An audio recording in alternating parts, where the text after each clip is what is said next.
तो मला नेहमी म्हणायचा, मी तुला सोडून कधीच जाणार नाही. आणि म्हणूनच हे सगळं फक्त त्याच्यासाठी उभं करण्याच्या तयारीत होते. आणि मग एक दिवस तो नाहीसा झाला. ना कॉल ना मेसेज, काहीच नाही.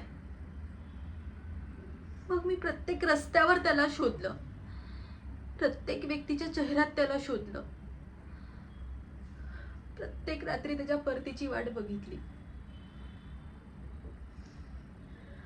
पण तो कधीच परत आला नाही. मग मला एक दिवशी सत्य कळलं, तो मला कधी सोडून गेलाच नव्हता. त्याला माझ्यापासून हिरवण्यात आलं होतं. कोणाच्या तरी निर्दयी हाताने त्याचा श्वास थांबवण्यात आला होता. मग त्याच दिवशी माझ्यातील प्रेम करणारी व्यक्ती कायमची संपली आणि जन्म झाला अशा व्यक्तीचा जिच्या डोळ्यात फक्त एकच सूड आहे.